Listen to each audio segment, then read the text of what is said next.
Hello, you are listening to the Monarch Files, your weekly breakdown of each episode of Monarch Legacy of Monsters, part of the Watching Now series on Couch Soup. Be sure to subscribe and keep up with all the monster action, and like and comment with what you think of this week's episode. This week on the task force, we have Brandy. Hello. Tom. Hi. Hi, Tom. And we have a special guest joining us this week. We have Nathan. Hello, Nathan. Hello. And first, I must say, I'm sorry. I was supposed to be on like 2 or 3 weeks ago, and I completely forgot because I didn't write anything down. Life. and didn't, I've just gotten used to not having notifications on for Discord. So I'm like, well, turning notifications on. Well, now you're here, and give us a quick little summary of who you are, sir, and why you're on the Monarch Files.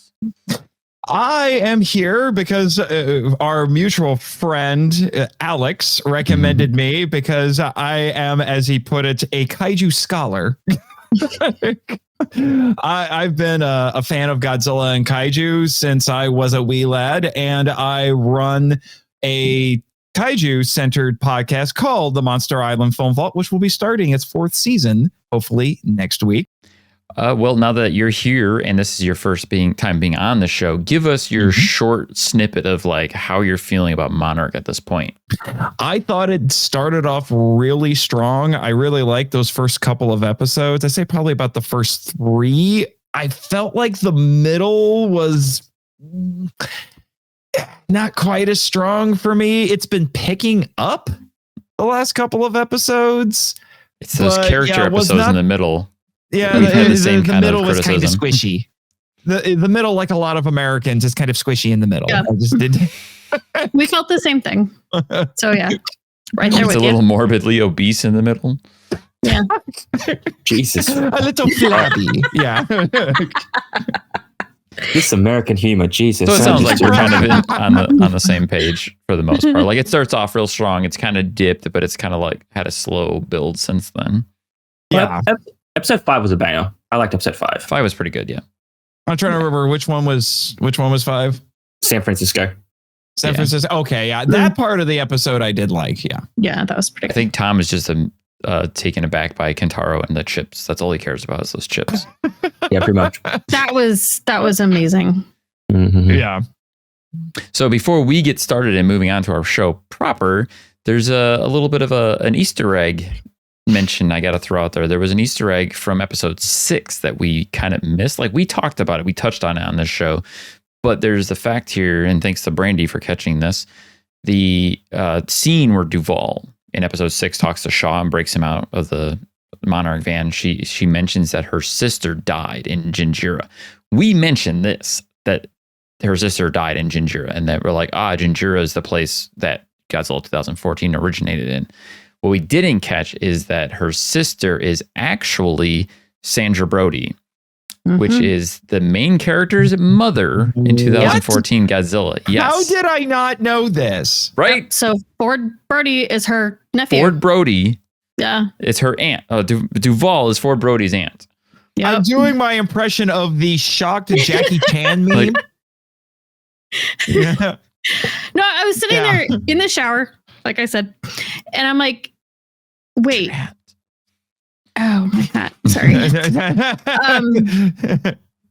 And I just started thinking, I'm like, well, Duval's French. I know that the actress playing Sandra is French. So I'm like, but really the only people that died were the scientists that got caught in the reactor. And she was like the main one that they showed. So I'm like, it has to be her. So I started thinking about it. I'm like, that's got to be her. Because they evacuated everybody else, as far as we're aware. So I like put the pieces together and it made sense. Yeah. And then we went back and watched that scene where she's talking to Shaw and she does say, my sister, Sandra. And we're like, okay. Oh my The accent makes it hard to hear, but she did say Sandra. Oh my gosh. That's wild because I connected her to a completely different character. Yeah. Not in the Monsterverse. I was saying that I was on my coverage for the patrons. I was saying that has anyone here ever seen Godzilla the series, the cartoon sequel to the '98 film? Ages ago. It's been ages. Yeah. They had a French super spy lady on that one that was a member of the team, and I kept saying, "This is Monsterverse Monique." Because that was her name. I'm like, just call her Monique, please. Just call her Monique for me. But they didn't. Her name is Michelle. But it's true. I mean, maybe it's a nod to that too. But yeah, that was kind of like this huge thing, and then that opens up other doors of like, are they going to try to tie it into other characters? Like, looking into this, did see that there are other theories about like Ford Brody's character coming back, and if they do like a season 2 of the show, like I just want to see Sarazawa, but yeah, that'd be cool. I'm just sitting here wondering, can they get that's Ken Watanabe to come on, or trying to remember Aaron his name. Tyler Johnson. Yeah. Can they get him to come back now? I don't know. Because he said some disparaging things about being in movies like that. Yeah. But anyways, that was a huge like Easter egg that we're just like, okay, we got to mention this before. Now, if they really wanted to please people, well, no, because they can't, because the timeline, unless they do. I was going to say they should bring Bill Cranston into the show somehow. Yeah, Bryan Cranston. yeah, Bryan Cranston. That's what I've probably said that on the show. Power Rangers, Billy Cranston. I was not, but I'll take it. I saved it for you. Toku nerd. Anyway, so I mean, there's possibilities. I mean, they probably have to have Bryan Cranston in a flashback, unless they want to retcon his death. Which, yeah, I was gonna say, what if he showed up in like a flashback or something? Well, this show's already done the whole fake out thing, so why the fuck not? You weren't kidding when you said his name is actually Salty. Tom's actually been really salty. He hasn't been that salty. Of my screen. Yeah, but he is salty now because we have to admit the harsh truth that I was right. No! But before we get there, we got to start with our non-spoiler first impressions of this week's episode. Episode 9, Axis Mundi. Let's start with you, Nathan, being our new person of interest in the camera frames. A person of interest. A new human being that has sentience and can talk and have thoughts. Did the local police send you after me? I'm just because I got pulled over for speeding last night. So, but no, as I said, I do think this episode it's on an upward trajectory, and there were some things that I was wondering to myself, how are they going to realize this in this episode? And this isn't a spoiler, but because the last episode left off on this, but they go to the Hollow Earth in this, and I'm thinking, how are we going to do that on a television budget? And they didn't go as wild as they could have in a film like they do in GVK, Godzilla versus Kong, where they just go nuts because they have the money to do that. But they're also not doing the 90s TV looking at you Stargate SG-1 where we just see Planet Canada every week, but they say it's somewhere else. No, they do a little bit more than that, which, obviously we'll break that down as we get to it. So I was for the most part impressed. I was kind of expecting the twist ending, and yet it was still kind of surprising at the same time. I will admit, after I saw it and the episode ended, I broke out in laughter because I'm like, of course they did that. Now it does raise more questions. Yeah. There's always questions. Brandy's running motif in this show is I'm confused. I want to know more, but I'm confused. Yeah, I want to hear Tom. I have to see the next episode. Tom, what's your impressions? Well, I enjoyed quite a bit of it from the beginning and the middle. I thought it was interesting. They were revealing stuff. It was cool, fun times, shit dads, all that fun stuff. And then the end happened. And then I was like, this fucking hell, Dan was right. I hate this now. 0 out of 10. So just because I was right. Yep, 100%. Just because. Now, to give a little context for Nathan, the first episode of our podcast, I was very vehemently dismissed when I gave out a theory that Keiko might still be alive. So that's Yeah. why I wouldn't have disagreed with you.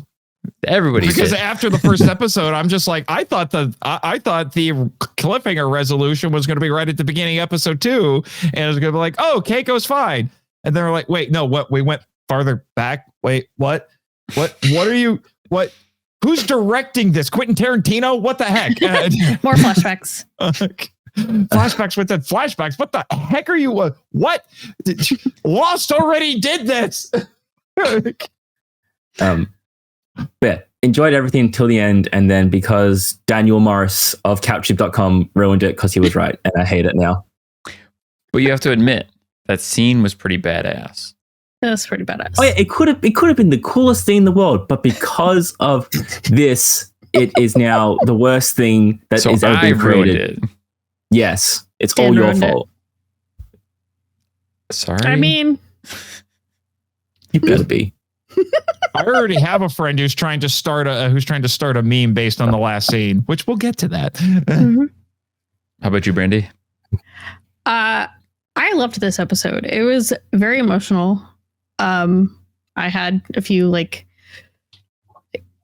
emotional moments, especially with like Kentaro, and like I felt for him so much. And yeah, I was excited to see like everything that they've been through, like throughout, like Randa, like Shaw, everything that they did. I'm having a hard time not spoiling anything. Okay. You usually do. Because this is a really good episode. So anyway, this is a very emotional episode for me. I'll leave it at that. I agree. I think this was one of the better episodes, as Nathan pointed out before, the upward trend. And I'm happy that the show is leaning into the stupid a little bit. Like it could have gone more. It could have gone stupider. But I don't know if I would call it stupid. It's more like just batshit. Stupid. just going, oh yeah, I don't think it's wild stupid. Would but, be a better way to put it. yeah, but like I like that it's leaning really hard into, let's call it the Toho-ism.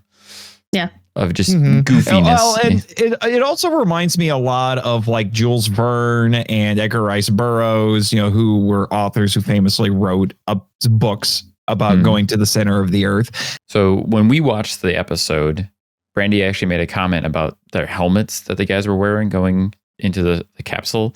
And she was like, those are weird looking helmets. And my first thought was like 70s Toho Godzilla movies, like the weird, like huge open face helmets. Because I'm like, okay. It's like really gonna protect you from anything. That. I was looking at it thinking, it's like, yeah, I'm pretty sure that's how 60 spacesuits looked.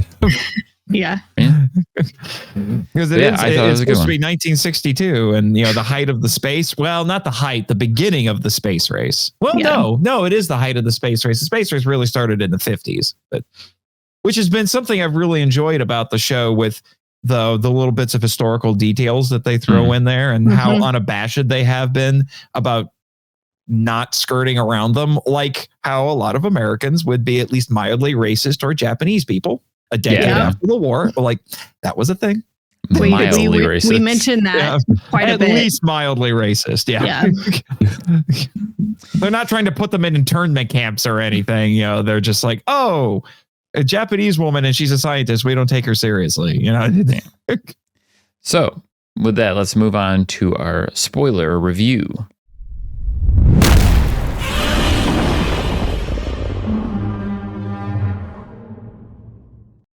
So starting us off, we start this episode in 1962. So this has been one of the first like bigger time jumps in the old timeline, the past timeline. And it starts the best timeline. Yeah, honestly, it is. Like, I think the flashback portions are the more compelling for the most part. And this is a longer Kurt scene. Russell. Kurt Russell is always continues to be awesome. Yeah, he's definitely one of the better parts of the current series timeline. So it is one of the longer intros to the show, which is usually like good. Like a lot of the episodes that have longer intros, I always really like those intros. But it starts off with Billy and Shaw talking to young Hiroshi. And Billy's trying to explain to him that Uncle Shaw is going on a trip. And Shaw tells Hiroshi that it's top secret army stuff. So he gives Hiro his lucky pocket knife. And he's trying to like explain it to him. I mean, he's probably what, 10 years old ish, Somewhere maybe around there. at this time. I want to know why we haven't seen a lucky pocket knife until Yeah, now. where did that come from all of a sudden? There was a bit where I'm like, is that this thing that he shaves his pencils with? Maybe. I just would have liked to have seen young Shaw with it at some point. Yeah, Also, like we had never seen it before. Yeah, because I'm like, this would have a little bit more impact if I had seen it before this. However, what I really want to know is, what is that toy? What is the toy that little Hiroshi has? Because like, that must be the little plane thing. Yeah. Yeah, I was like, they're focusing a lot on it. It's like, that's got to be a reference. I don't know what it is. Could be. Or hear me out. It's a kid playing with a toy. I'm just saying, like, theory, Tom. That is like, gigabrain next level thinking. Just a toy. I'm just. She just came back from tinfoil Hatland, people. She met Tim there. Yes, yeah, Tim gave you your official tinfoil hat. Or Great. tinfoil. The basement troll. Tinfoil? The basement troll. Tinfoil? So anyways, they are in Kansas getting ready to launch Operation Hourglass, which is sending a shuttle down into underspace. They have never actually said Hollow Earth in the show, but they like using underspace a lot in this episode. Underspace. Okay. Underspace. Underspace. I had a little bit of a knee-jerk reaction to that. I was like, really? Underspace? Well, this there's outer sounds about space. as 50s as you can get. They couldn't say inner space because that's a movie. Yeah. Well, Inner Space is a movie. Yeah. Yeah. I mean, I get it. I'm not saying I'm not saying that there isn't precedent for the term. It just sounded weird the first time I heard it. Like, huh? But the scene also sets up the explanations of a couple of things. It shows how Shaw has visited underspace before, and it also shows how they're able to get there without the super fancy spaceship from GVK. And they do it with a pod that looks like it was co-developed by Dr. Suzuki. And it's also got like the Kaiju phone, the Titan phone attached to it. The Gamma Ball. And they kind of give this really quick, loose explanation that they call a Titan because the Titans like clear out the instability in the portals, and then they can follow the Titan. Yeah. They did the same thing in GVK. I guess, but they still had to go through the inverse gravity in GVK, even though they were following Kong in that movie. So they did, but they needed Kong for guiding to go down there with them so that they could get through. Yeah.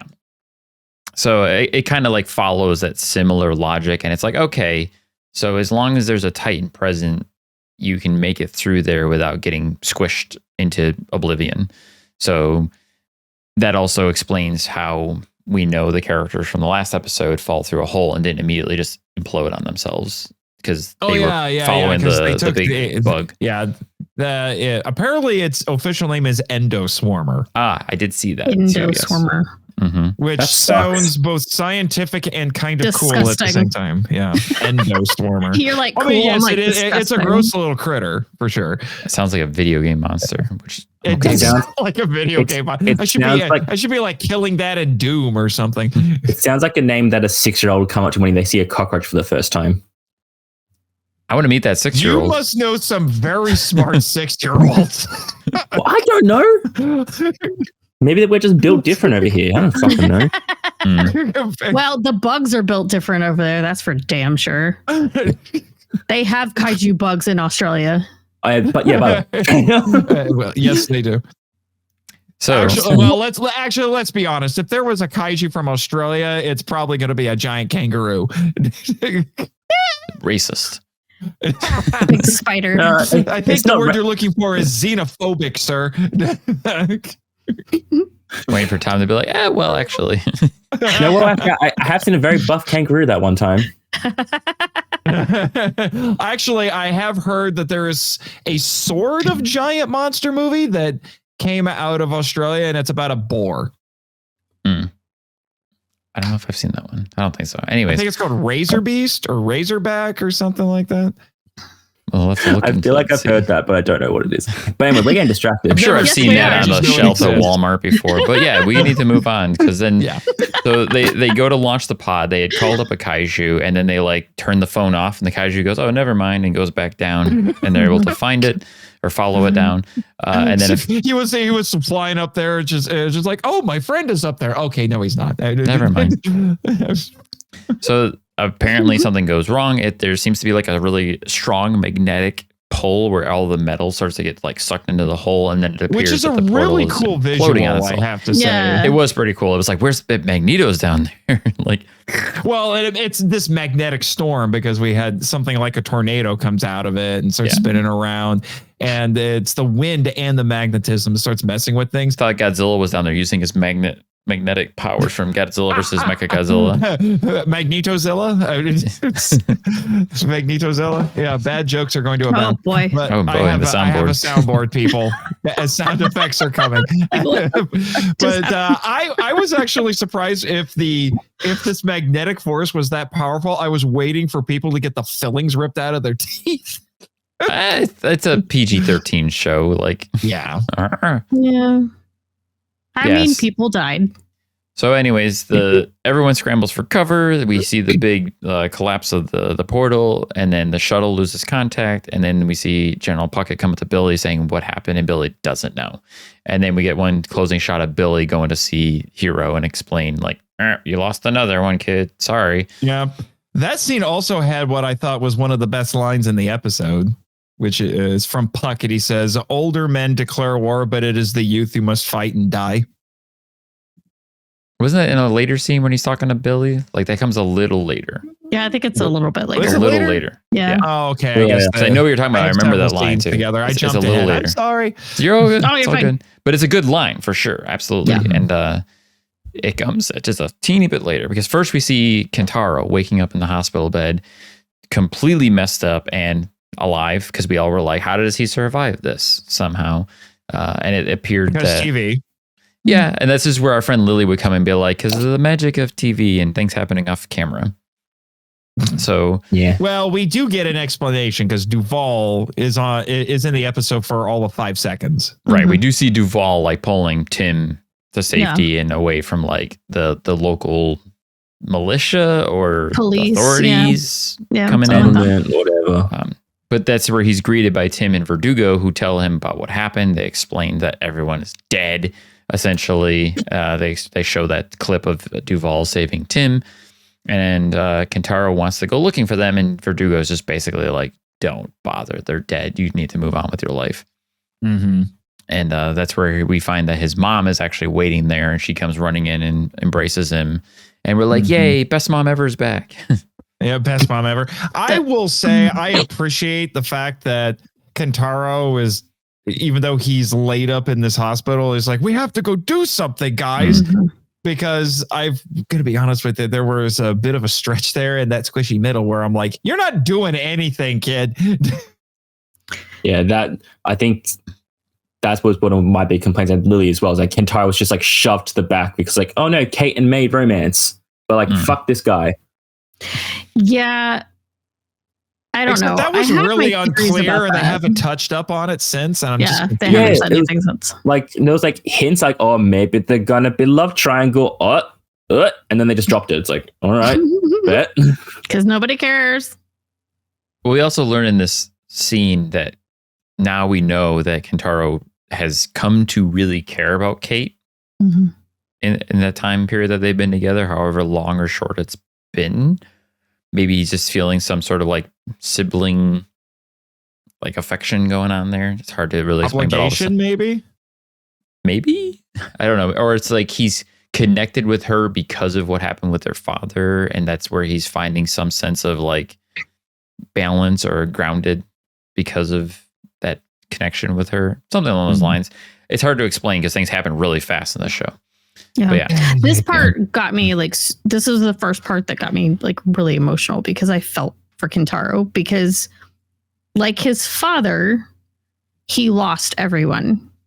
Like Hiroshi lost everyone. Kentaro has lost everyone, but Not his he's mom. pushing ahead. Not his So mom, is his but mom. still. Yeah. The only Like- good parent in this show. His mom is One good- freaking Yes. amazing. Like I love her to death. But I mean, I felt so much for him, and he was just broken, but still wants to understand what's going on. And And of course, his that was first my thought first was, I really need to go emotional find part. them. Yeah. Yeah. Like he's like, whatever. He's like, I'm going to go find them.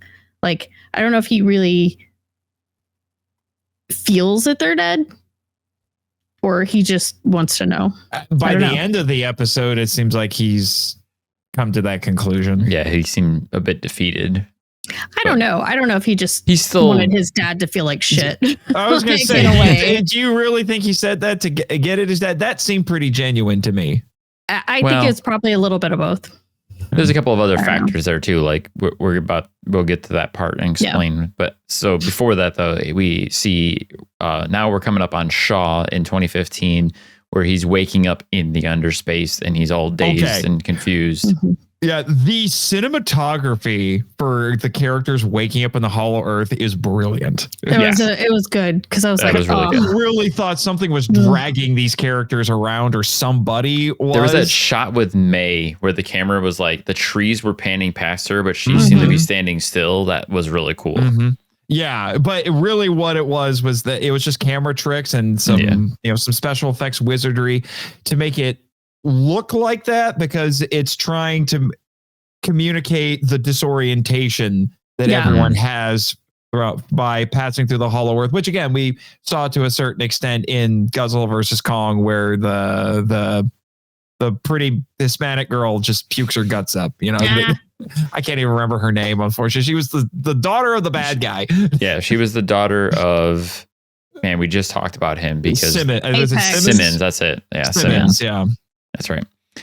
So anyways, he wakes up, there's strange glows everywhere. And he's just like immediately starts yelling for Kate. And this is where we see these really cool shots of like, there's all this light happening, all these like cool different like auras and stuff in the background. Yeah. But now to pay off what I mentioned earlier. So it's like, okay, so how are we going to do the Hollow Earth? This is one of the, I think is one of the strengths of the show is that it's filmed on location. I'm so sick of all of these green screen cheats. So they're clearly, I don't know where they filmed this part, but it's clearly in a real forest. But unlike I said, like in 90s shows where they're just like, hey, this is totally another planet, guys. No, they put in some VFX to make it look at least a little bit unearthly. They make the sky a weird color. There's a filter on it that gives it a weird hue. So it's not Make everyone's skin like a blue hue or something. Yeah, so it makes everything look, like I said, a little bit ethereal, a little otherworldly, but it isn't quite as wild as what we saw in GVK. And then obviously you've got the CGI insects that all look really weird. Like there's like fireflies that look like they have like 6 points of light on them instead of one. A couple of like polyps or something going on there. So I give them credit. I like what they do here, and we haven't gotten to the ground lightning yet, but I was impressed with the ground lightning. Yeah, I was just gonna say too, like where we see May waking up and she's going through that same daze and she's completely out of it, and then you see that really cool swelling of like the electricity building up around her. I thought that was really cool looking, and then of course it turns into like this surge of electricity and a lightning bolt in the ground, or either coming up or hitting the ground. No, it's coming up. Coming it up looks through like the it's ground. coming from Because it there. blows out too, like the ground actually shoots out of the ground like a mine. Yeah, that's almost. why I call it ground lightning, because it's coming up. Yeah. And then of course Shaw comes along and like saves her from one of the lightning strikes, and they start running. And the first thought I had at this moment was like, this looks like something out of a video game where they're like dodging these little bit, explosive yeah. bolts of lightning shooting out of the ground. A little bit, but it's not in a bad way. Yeah, I thought it was It's still a cool. nice adventure scene, And they're still pulling off the effects surprisingly well in a TV show. So I would have died. Well, I think it's because I think they've been trying to kind of allocate their budget to certain things. Cause like there were episodes where I think there was one episode with no monsters in it at all. And then I think episode 7, we saw monsters, a monster for like 10 seconds. yeah. From a distance. Oh, Capitalism. Budgeting.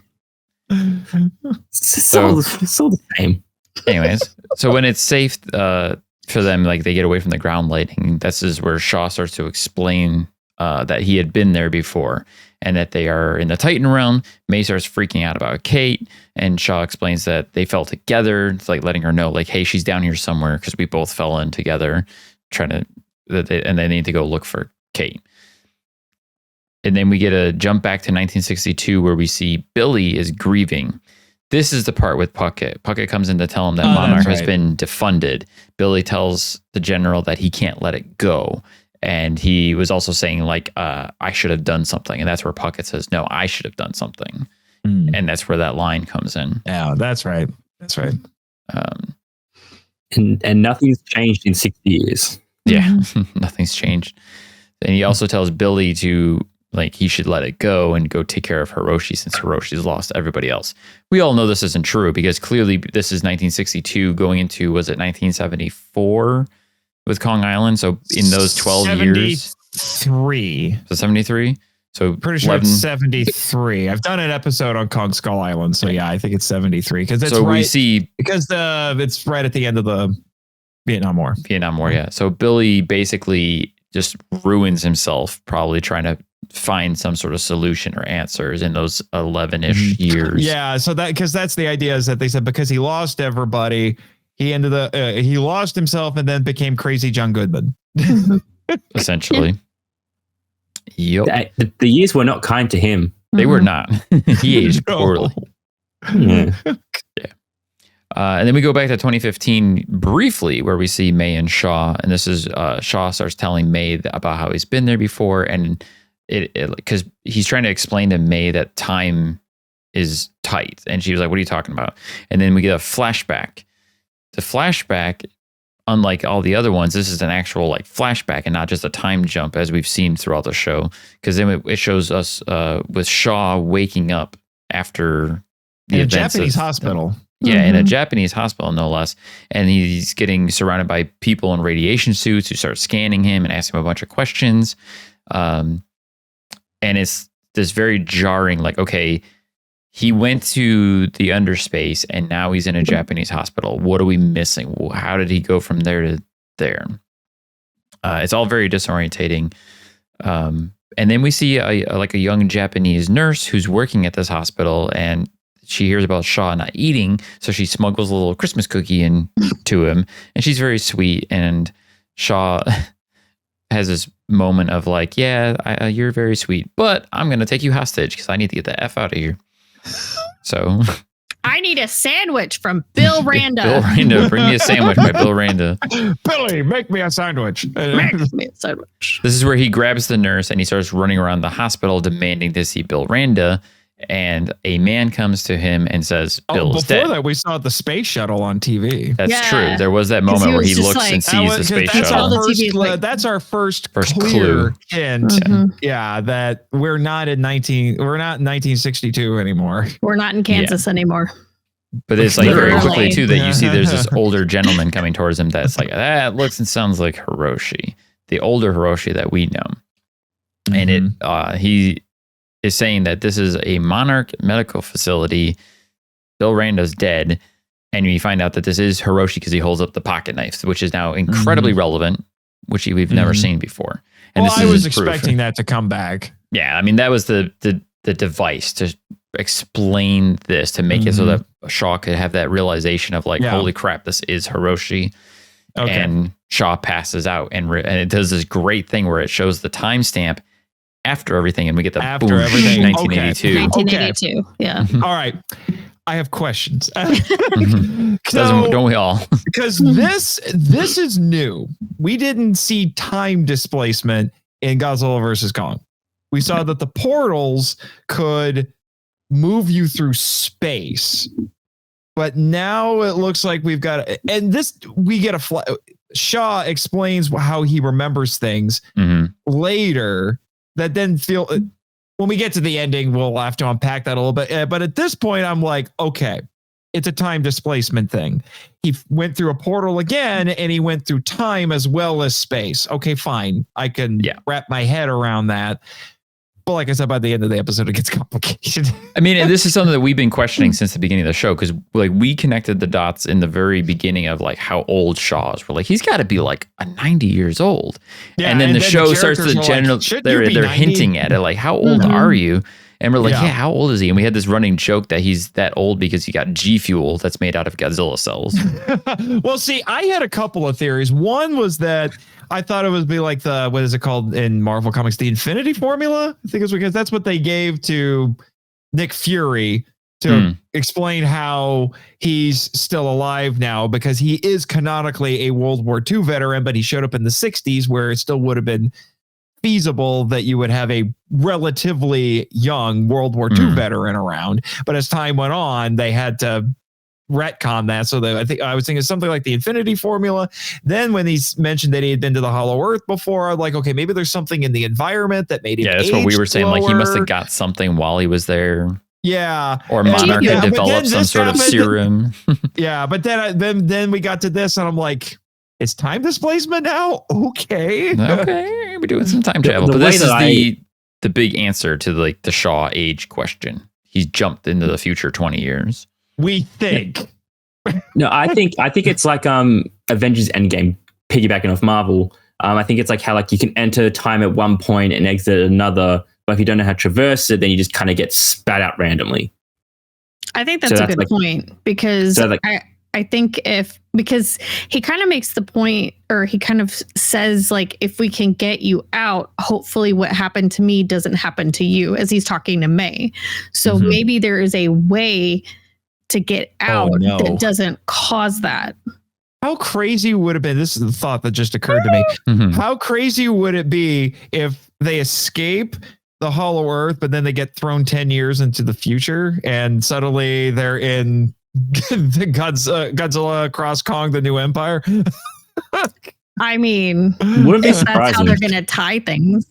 Or GVK, because that's supposed to be set in 2025. More annoyingly for Tom and Lily, they go back into the past and change all the things that had gone wrong and just completely fuck the whole timeline. Well, I actually have a separate theory that is part of Shaw's flashback to what happened.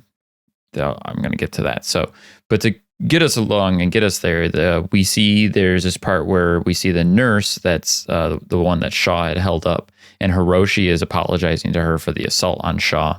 And it appears that this would be Kentaro's mother. And this is how they met and got together. And of course, you see that like sweetness. We're like, yes, this has got to be Kentaro's mother. So Kate's mom is the baby mama. We're getting off into like a weird zone there. Well, yeah, because Hiroshi is a cad. Let's just be honest here. He's a cad. So she points out to Hiroshi that she hasn't been talking to Shaw yet, and he says like, well, they promised me that they would come back, and she's got this little snarky like, well, he did come back. So he's like, I guess you're right. Then we jump then again to 2015. Kentaro is home with his mother, and she is desperately trying to help him. Starts talking about work, which he dismisses, very upsetted that like she's just trying to like move on with life. But he says that he should be with Kate. His mom is saying that this is a lot of pain. I'm sorry that you're going through all this, but you need to feel what you're feeling. She also encourages him to follow his heart, and this is where there's like a great moment where Kentaro's like, yeah, but that lady told me not to do anything. And she's like, yeah, but since when do you listen to what people tell you? I love this woman. This was one of the best scenes. I was going to say, Brandy, I'm assuming this is one of the heartbreaking scenes for you. Yeah. It was very emotional. I honestly thought this was one of the cry. Yeah, I was going to say, I think this was, I honestly thought this was one of the best scenes of the episode. Yeah. Yeah. It's very endearing. Yeah, it was very good. It was one of the better scenes with Kentaro. It really leans into him, especially after like he's been kind of pushed to the side for a while, but now he's like front and center with everything that's going on. And he's like, I should have saved them. And it's like, I don't know. Like, I feel like there's so much parallel between him and his dad at this point because they've lost so much, both of them. So who knows? But to completely cauterize those tears you're shedding, we jump into another scene with a very loud hip hop song that's just like, extremely polarizing. I was like, what the fuck? I was funny. not happy with that. I'm like, what in the actual Christian hell just happened? Like, I didn't mind the music. I didn't mind the setup and the shot and the way it was playing out. But was like the really weird just cut jarring. from like a really intense, emotional, silent moment. You had a better reaction to it than me. I didn't like the music. Why is this music here? Please stop. I thought it was funny. Like, I laughed. Well, it was it was funny. It made me laugh like, when I realized it was what? Barnes just like kind of like jamming out. It's diegetic. So I was like, okay, fine. It's that goofy character. She's listening to me. I was like, okay, fine, whatever. I love how they just keep like bringing her back for these little snippets here and there. It's just like, all right, sure. But she, anyways, has this like shocking moment. And she's just like, oh, like it's a signal. I see the patterns. So she shows Tim and Verdugo that in all of the gamma spikes that they've been reading, that she finds a pattern in the original spike, the original signal that they first saw. And this is where Tim was like, somebody's sending us a message. And I'm like, who could that be? Can I just say, I just put that together. Yeah. Did you? Yep. Just then, as I was realizing, I was like, oh shit, Signal's fuck. She was doing the entire time, wasn't she? So it's probably what Hiroshi's like looking for. Yes, we were talking about this beforehand. We were saying that this is probably what Hiroshi was pursuing the whole time. Hiroshi was probably trying to find his mother. That's why he was tracking all of the gamma spikes across the planet. I hate that. I don't like that. I'm annoyed now. I'm annoyed even more. I'm sorry. Wow. Why are you so heartless? Heartless. Because I'm dead inside. Says, I hate that as he starts taking a drink. Because he's mad for missing it. I'm not drunk enough for this show. Basically. So in contrast, though, there's also, we go back to 1982 where Shaw's in this medical bed and Hiroshi comes to see him. And Shaw tries telling him what happened when they went into the underspace. This is where we'll get into this theory because he gives a very generic description, almost like you'd expect a soldier to explain like a military operation, but without going into too many details. But while he's explaining, we're seeing these really vivid, intense shots of what him and his crew were experiencing. And we get those really cool, like still images that were like, somebody like brought moving. back bullet time. That Remember was bullet cool. time from the Matrix? We brought it back. It's the first time I've seen anything that looked like bullet time in years. That to me looked was like cool. those really cool, like almost like a flash animation, or it's a still image that somebody added animation to make it move. And that was like, it looked really cool, especially like the scene of the chick getting blasted with the ground lightning. I was like, whoa, that looks brutal. Whilst they looked cool, I would have preferred if it wasn't just still shots. Like the still shots, like make for the story, like how they did it. Yeah, cool. But I would like to if it like was sort of like all just one continuous thing without narration. Like you just like see him relive it and then he can tell or something like that. Because I feel like it would have been a bit more visceral if you just see someone die instantly instead of just having look at this cool visual, but instead not just dead. I mean, I don't know. I kind of like it that way. I mean, I kind of would like to see both, but yeah. I also I see where you're coming from, but I did like the style of it, and I do think it kind of harkens back to, is it episode 4 when we get the Kentaro flashback? Because he did weird artwork like that. Like that, capturing a moment in time kind of thing. It's true. Yeah. Interesting. Anyways, this is where I wanted to get into this theory because during that scenario, we see there was a kaiju that attacked them too. And then we do get a shot that is happening in real time where Shaw's like desperately grabbing onto something because there's a giant vortex happening behind him. And there's like this bat-like kaiju flying into it. What is that vortex?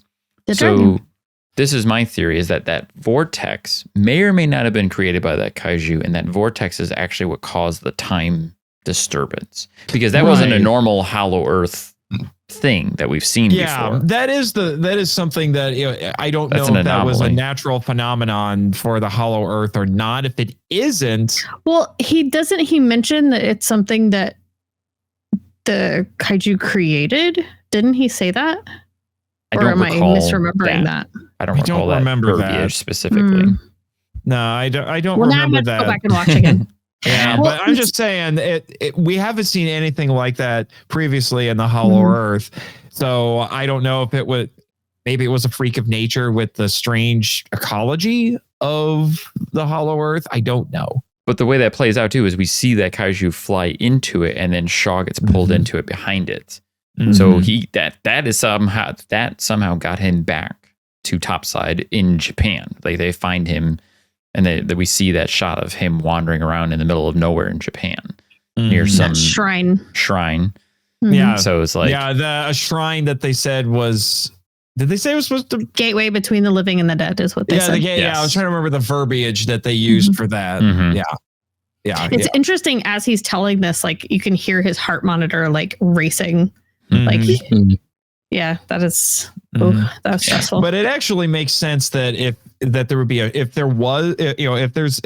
the ancient Japanese found one of these Hollow Earth gateways, that they would erect a shrine to it around it like that. I did research on what the significance of things like torii gates and all that is in Japanese culture. Yeah, there's supposed to be openings to other realms and things. Yeah, they typically mark the entrance to a Shinto shrine, and to put it succinctly, they are meant to be the gateway between the is it like the living and dead a gateway to the sacred space, basically. Yeah, and like Hiroshi does say afterwards that they did find a rift there, so he had popped out of that rift after somehow. Which actually, saying that now, that actually ties into the title of the episode, because I looked up what Axis Mundi means. I was wondering what that meant. Yeah, it's a term in a couple of different spaces. It's used in astronomy and in comparative mythology. And the comparative mythology part is the one that I think is most pertinent here, because it's supposed to be basically the pathway that connects I'm trying to remember exactly the verbiage that it was used, but it connects the two different worlds. So like the underworld or heaven to to earth, basically. It actually said like a mythological example of this. Even if you only just watch the Marvel movies, you know what this is. But Yggdrasil, the world tree, he said that's an example of it. And some even look at secular modern examples of things like skyscrapers. You could technically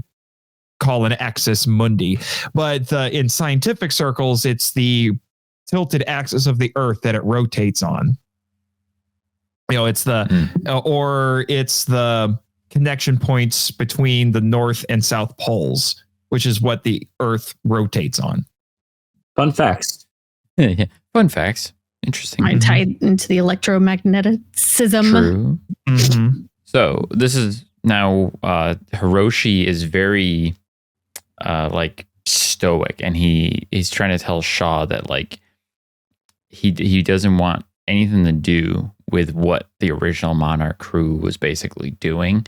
And Shaw's trying to sell that, like, we have to follow up on this. We need to go into this. And that's where Hiroshi's kind of like dismissing him. And there's a really specific moment where Shaw is trying to say, like, this is your legacy. But Hiroshi's just like, nope. It's like, I don't want anything to do with that. Like, that was the crazy stuff. It got my parents killed. And you can tell that this is where Hiroshi's kind of like trying to disassociate himself with Monarch altogether. And that running theme of the legacy of it. Yeah, probably why he didn't tell Kentaro or Kate anything about Monarch or what he did, because he didn't want them involved. Because he didn't want them to be pulled into the legacy birthright bullshit. This was the episode where and I think I toyed with this concept before, but I really started wondering, is the title supposed to be a double meaning? Obviously, monsters are referring to the Titans, the Kaiju, and the work that Monarch has been doing with them for decades. But is it also supposed to refer to our human characters? Legacy, yeah. Kind of like how The Walking Dead is a reference to both the zombies and the fact that our characters are quote unquote dead inside, basically. So, but I'm like, but do all of these characters really qualify as monstrous? I don't know about Shaw. You could say that about Hiroshi, possibly, maybe Crazy Billy. after 1962, but I don't know. Something that Hiroshi said that was interesting was that like for 300,000 years, like we've lived with the Titans, and it wasn't until U3 that all hell broke loose, basically. So he's essentially blaming everything that's happening on Shaw, Keiko, and Billy. So I thought that was interesting. He's just salty. He is very salty. Yeah. So this is also where he explains to Shaw that like he's going to get put into this what looks like a retirement home, but it's actually to like study him and to understand like what's going so on with him and to messed deal with him. Who are the other old people in this? Yeah, I right, just want to know. I gotta tell you, that was a nice bit of psychological horror, because I think, you know, if you're not a senior citizen, there is kind of this nagging feeling that we're all going to end up as just drugged out, not vegetables, but, zombies basically at old folks' homes. They're like, here, take the magic pill so you shut up, it's sort of a thing. Watching nature. It's a really cool shot, but it's also kind of terrifying in that way, because we see the young Shaw sitting in the retirement home watching TV. He's taking his pills. Old people around him. Yeah, with a bunch of old people around him. Theoretically too young to be there. Yeah, it's like he's taking these pills. He's got this very dead look in his face. And then it does a transition to now where it's old Shaw there and he's taking his pills. But then he sees a news report of Godzilla in Hawaii. He's watching Godzilla 2014. Yeah. He's watching Godzilla 2014 and he kind of like has a snap out like, I know that guy. And I'm not taking these fucking pills anymore. Yeah. So that's where we see like, okay, it was at that moment when Shaw kind of like snapped out of it. Like, okay, I got to do something and not just sit here for 30 years. Mm-hmm. I am also just thinking back to that, to the scene where a lot of people turned against Godzilla 2014, where it's like, you have the big reveal where Godzilla is like, hello, Muto, I'm going to kill you now. And then it cuts and the kid is watching the fight on the news report and everyone's like, what? What? But I, on the other hand, were like, I know, wait, what's going on? Oh, wait. I know what you're doing, Gareth Edwards.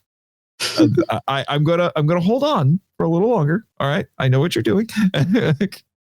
And I was right, but so I was like, that would have been funny. It's like, it's the same thing. I don't know if it's the same scene. I'd have to go back and double check it again. I don't know if that was the Hawaii fight or if that was supposed to be like the same news report. That was it Honolulu? Okay, so it was the Hawaii. It did say fight. Honolulu. So I think it was that same like news report. So it's the same thing. He's seeing the same report as Brody's son. Basically. Yes, so back on track with 2015, it's Shaw with filling in May about what happened. And Shaw says that we need to get her home. So what happened to him doesn't happen to her. We touched on that. She also comments saying, hey, you look pretty good for 90 years old. And he's like, yeah, that's what people tell me. But it's like, he's not really 90 years old. So that's kind of like the trick is that he's actually more close to her 60s because of the time jump. Yeah, I mean, it's like saying, is Steve Rogers 90 years old? Or not? I definitely got some Captain America vibes in this. So then we get another. If Kurt Russell was, I mean, I've seen Kurt Russell in his 80s action movies. He could have been Steve Rogers. I mean, so we get another heartfelt scene with Kentaro where he's at his dad's office and in comes walking Hiroshi like nothing's happened or nothing's changed, which is very odd that Hiroshi just walks in like, hey, what's up, son? How's it going? He read the he was obviously very uncomfortable. Like, like, what are you doing here? Because he tried to plays it off like he hasn't been missing for over a year. People didn't think he was dead, and they didn't see him in the desert before Godzilla came out of the ground. So this was a really intense scene again, where like Kentaro like confronts Hiroshi, and he starts explaining to him that like it's all too late. And Hiroshi starts trying to say, okay, well, I have a lot to explain. And again, Kentaro's like, no, it's too late. Kei is dead. And Hiroshi immediately is like, no, that's not true. You're just saying that to hurt me. But then the longer Kentaro's silence goes on, the more Hiroshi starts to kind of like, no, tell me that's not true. And he breaks down and starts sobbing with the realization that his daughter is dead. And this is just such a freaking intense scene. I actually really like the scene because, I mean, obviously their pain is awful, but it's really well acted. And like, I really enjoy Kentaro and Hiroshi, the performances of these actors in that scene. No, I was gonna say I felt bad for Kentaro. And like, damn, he's like we said before, like he's dealt with some shit. I did not feel bad for Hiroshi. I'm like, you are a horrible father. You even said you weren't supposed to find out about that part of my life. I'm like, it just made me. He's not a good father, no, but he's been through some shit too. Yeah, but like, I don't know. He basically grew up without any parents at all. Yeah, so then he had to have two families and had to hide them from each other. Yeah. Still a dick move. It is a dick move, but I'm just saying I feel for both of them because I really think that they're gonna like connect over this, and I don't know. I mean, yeah, Kentaro and Hiroshi. Excuse me, Hiroshi's a jerk, but it's still his daughter.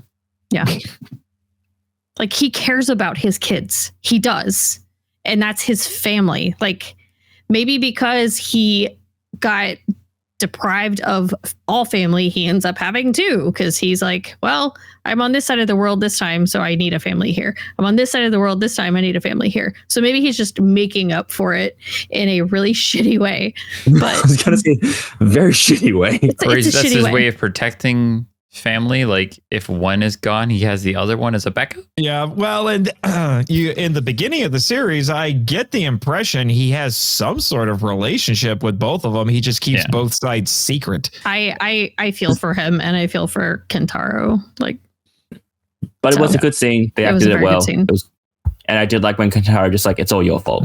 Yeah, he's just like, this is all of your fault. Yeah. He blames him for everything. I had moments where I was thinking, like, is the Hiroshi actor like Ken Watanabe's brother or something? I got that too, like very strong Ken Watanabe vibes from him. Like his voice sounded very similar almost. Mm-hmm.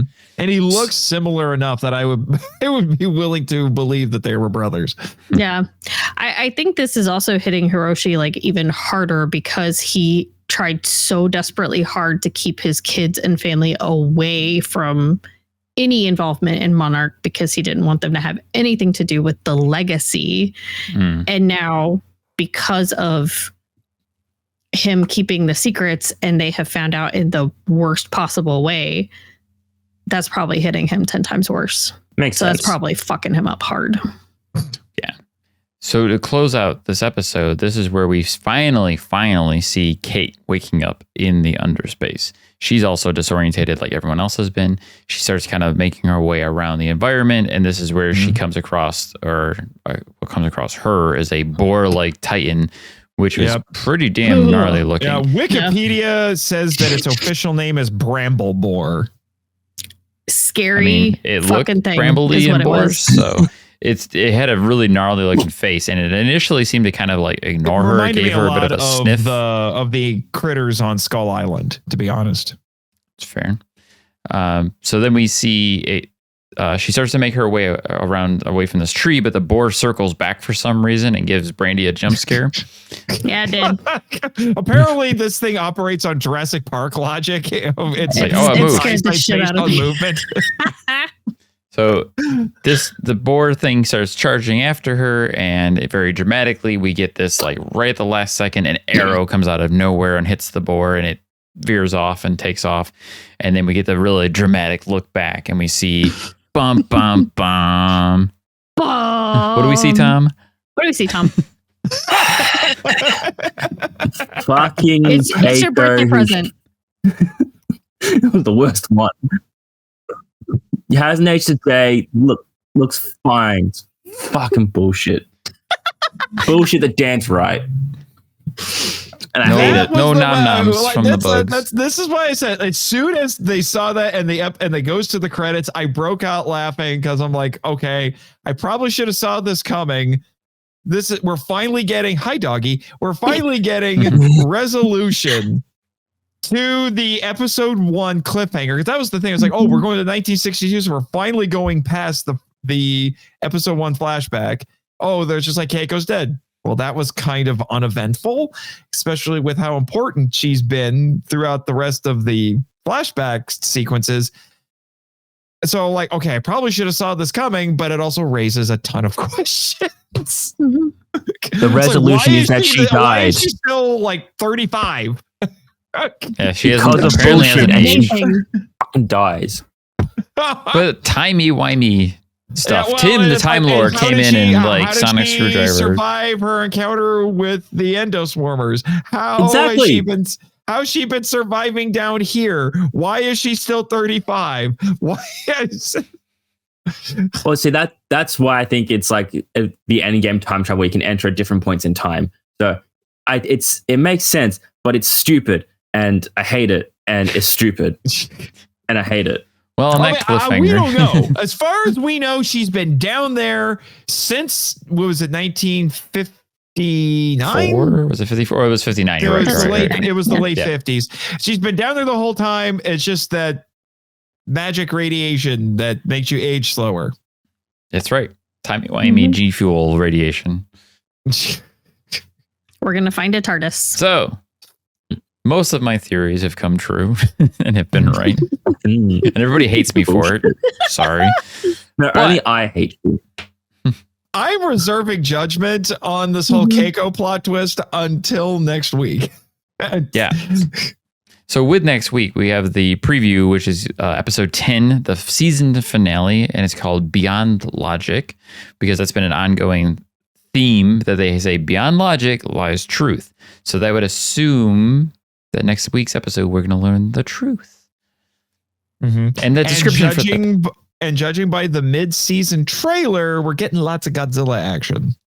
Ideally, hopefully, it's only a 44-minute episode. And another big nasty Titan that Godzilla's like, what the heck you doing? Because there's only 44 minutes and a lot needs to happen in that 44 minutes. Are you guys thinking that the episode might be longer than normal? Well, it says it's 44 minutes it's on 44. Apple. It does? Oh, it actually does. says that on Yeah. Apple. Okay, I didn't look at the listing on Apple TV Plus. So And there's a description too for the episode that says the team struggles to find a way out of Axis Monday, and Kentaro and Tim make an unexpected alliance. That's all we get for next week's episode. But like I said, I know from that mid-season trailer, we're going to theoretically get a lot of Godzilla action. So the alliance is Godzilla and Hiroshi. And Tim. And Tim. I will call him Tim. That's right. So, real quick, we're going to have to wrap up with some quick episode ratings as we've already gone a little long this episode. So, here is our episode ratings.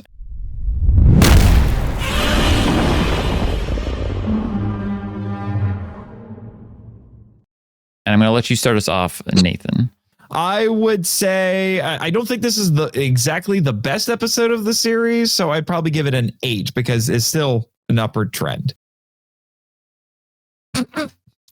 So He's like 0 because Dan was right. no, I'm not that heartless. I would have given it an 8 because it was a fun time and I enjoyed it. However, 5 out of 10 because Dan was right and I don't like it. So, yeah, 2 scores. If you want the legit one, it's 8. If you want my one because I'm a petty little bitch, 5.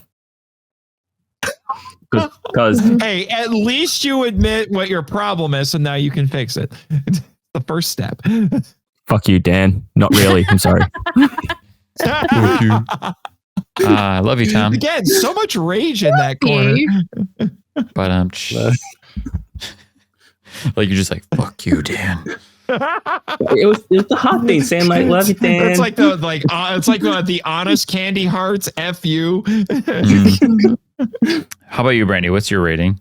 Honestly, I was going to go closer to a 9 on this one because this was a very emotional, like it made me think a lot, like about the interconnections with the characters, with everything that's happened all of these years and everything that's happened to all of them. So I guess like my brain kind of went a little nuts. So I don't know. I'm going with a 9 with this one. I liked it. It made me feel a lot. Still confused? Less confused?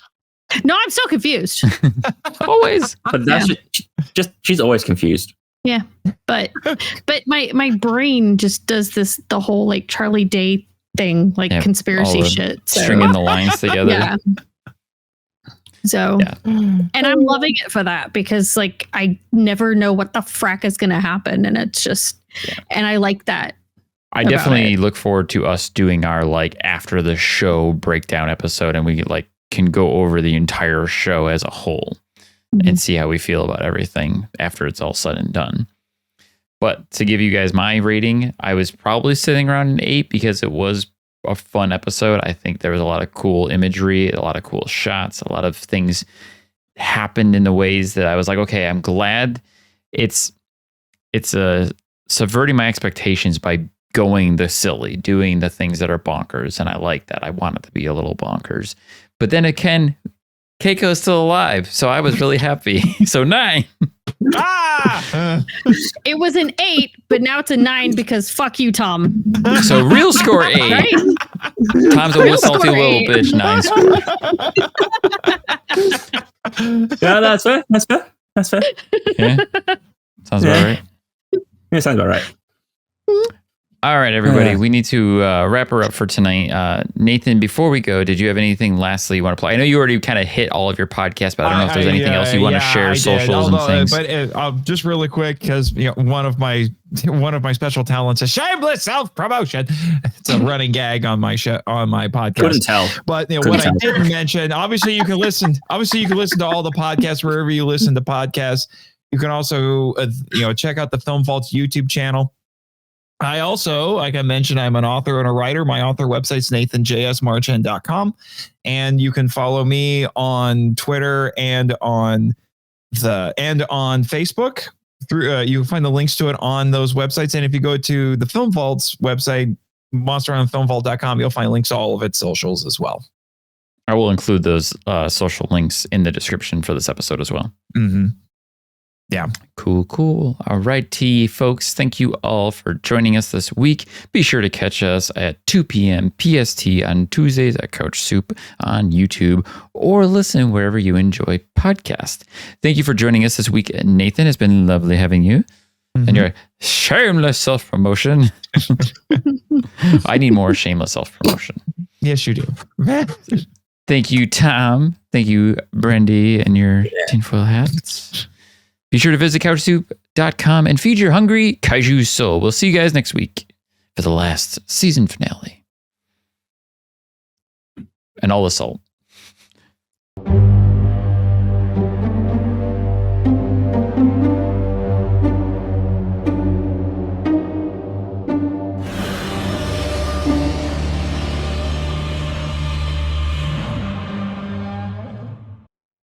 Yeah, Kaiju levels of salt. Fucking bullshit. Salt Zilla. Bullshit, I say. But you got to admit that you're enjoying it, and that's partly why you're so mad. It's good. I enjoy nothing. You have ruined all entertainment for me, Daniel Morris. I shall never emotionally recover.